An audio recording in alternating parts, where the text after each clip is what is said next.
आज हम विनकुलम संख्याओं के योग के बारे में पढ़ेंगे कि विनकुलम संख्याओं का योग किस प्रकार किया जाता है। ठीक है, उसके लिए हमको सबसे पहले विनकुलम के बारे में जानकारी करनी आवश्यक है कि विनकुलम क्या है। विनकुलम का अर्थ होता है ऋणात्मक संख्या, कोई भी ऋणात्मक संख्या। विनकुलम का अर्थ होता है ऋणात्मक संख्या। ठीक है, अब ऋणात्मक संख्याओं का योग जो है वो हम कैसे करते हैं।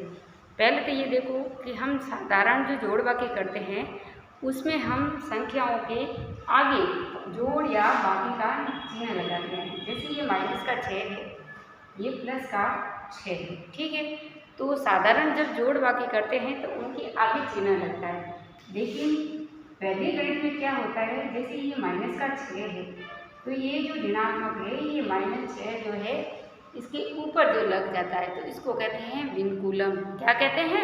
विनकुलम कहते हैं। तो ये है ऋणात्मक संख्या है। ठीक है, समझ में आया कि साधारण संख्या होती है उसकी आगे चिन्ह लगता है और वैदिक गणित में संख्याओं के ऊपर ऋणात्मक लगता है। इसका मतलब होता है ये ऋणात्मक संख्या है, इसको कहते हैं विनकुलम। ठीक है, अब विनकुलम संख्याओं का जब हम जोड़ करते हैं तो हमें कौन सी बातों का ध्यान रखना है इसके बारे में देखें। जब दो संख्याएं, दो या दो से अधिक ऋणात्मक संख्याओं को जोड़ा जाता है तो उनका योग यदि 10 या 10 से अधिक होता है तो आगे वाली संख्या पर एकाधिक n का चिन्ह लगाया जाता है। ठीक है, यानी जैसे भी कोई भी दो संख्या जोड़ते हैं, जैसे 24 हो और ये 26 हो, इन दोनों को जोड़ा जाता है। इन दोनों को जब हम जोड़ते हैं तो इनका हासिल क्या होता है? 10 होता है। इसकी आगे वाली संख्या पर क्या लगता है? एकाधिक n का चिन्ह लगता है। ठीक है, अब क्या कह रहा है आगे कि देखो दो या दो से अधिक संख्याओं को एक साथ जोड़ने या घटाने पर जब योग 10 या 10 से अधिक होता है तो आगे वाली संख्या पर एकाधिक n पूर्व n का चिन्ह लगाया जाता है। उसके बाद है यदि योगफल -10 हो, यानी दोनों ही संख्याएं ऋणात्मक हो और उनका योग -10 या -10 से अधिक हो तो आगे वाली संख्या के नीचे एक न्यून का चिन्ह लगाया जाता है। ठीक है, अब जैसे कोई संख्या है, जैसे 6 है, 6 के ऊपर ऋणात्मक संख्या, ये ऋणात्मक की संख्या, इसके ऊपर एकाधिक n है, इसके ऊपर क्या है? एकाधिक n। तो एकाधिक n है तो इसके ऊपर क्या आएगा?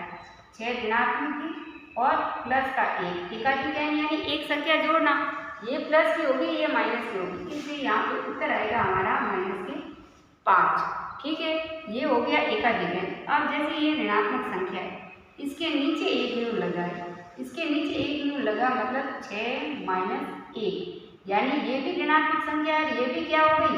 इसके आगे माइनस की संख्या है, इसका मतलब ये भी ऋणात्मक संख्या है। तो इसका उत्तर हो जाएगा -7। क्या हो जाएगा? -7। ठीक है, और अगर जैसे शून्य है, शून्य के ऊपर हम एकाधिक n लगाते हैं तो 0 + 1 बराबर क्या हो जाएगा हमारा?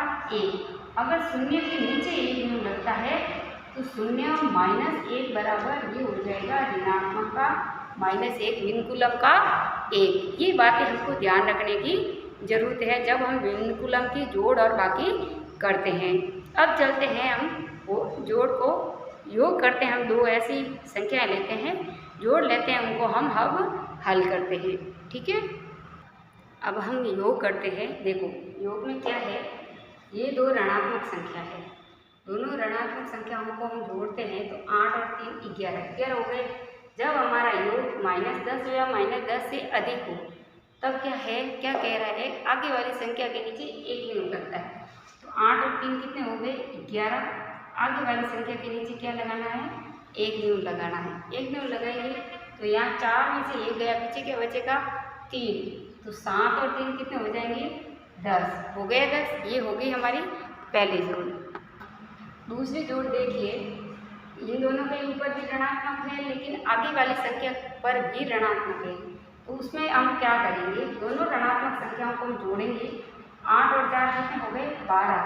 12 का 2 यहाँ पर ऋणात्मक संख्या ही आएगी क्योंकि दोनों ही संख्या क्या है? ऋणात्मक संख्या है। अब देखिए आगे वाली संख्या भी ऋणात्मक है, इसलिए इसके ऊपर एकाधिक n लगेगा। यहाँ पर देखो एक न्यून लगा था, क्या लगा था? कि आगे वाली संख्या पर एकाधिक अंक का चिन्ह, सॉरी आगे वाली संख्या जो है ऋणात्मक नहीं है। यहाँ पर आगे वाली संख्या क्या है, ऋणात्मक है, इसलिए एकाधिक अंक का चिन्ह लगेगा। ठीक है, तो ये हो गई जो है, ये हो गया 3 और 1 कितने हो गए, 4 हो गए ऋणात्मक के। तो 5 में से 4 गया, पीछे क्या बचा, 1। ठीक है, अब चलते हैं तीसरी तरह की जोड़। इसमें भी अलग अलग तरह की संख्या लेकर अलग अलग ऋणात्मक संख्याओं का योग किया जाता है। यहाँ पर देखिए ये दोनों संख्याएं ऋणात्मक नहीं है, लेकिन आगे वाली संख्या पर क्या लगा हुआ है, ऋणात्मक का चिन्ह लगा हुआ है। तो ऋणात्मक का चिन्ह लगा हुआ है तो इन दोनों को जोड़ते हैं, 5 और 7 कितने हो गए, 12। अब इनके ऊपर विनकुलम नहीं लगेगा क्योंकि दोनों संख्या विनकुलम की नहीं है। आगे वाली संख्या क्या है, विनकुलम की, इसके नीचे क्या लगेगा, एक न्यून लगेगा।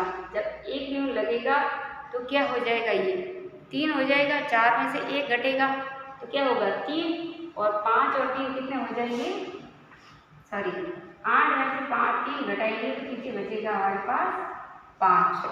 ठीक है, ये हो गया। अब चलते हैं हम आगे देखिए चारों संख्याओं के ऊपर ऋणात्मक दिया हुआ है। सभी संख्याओं के ऊपर सभी संख्या जो है ऋणात्मक संख्याएं है। तो 9 और 4 को जोड़ेंगे, 9 और 4 कितने हो गए, 13। ये आएगा ऋणात्मक जो है, ऋणात्मक 3 आएगा। अब देखिए, अब जब इन दोनों संख्याओं को, ये वाला दोनों संख्याओं को ऋणात्मक आगे वाली संख्या के ऊपर क्या लगा, एकाधिक अंक का लगा, तो यहाँ पर भी एकाधिक अंक का चिन्ह लगेगा। तो ये हो गया 6 और 7 कितने हो गए, 13। तो ये सभी संख्या क्या हो गई, ऋणात्मक संख्याएं हो गई। तो ठीक है ना, इस तरीके से हम ऋणात्मक संख्याओं का योग कर सकते हैं।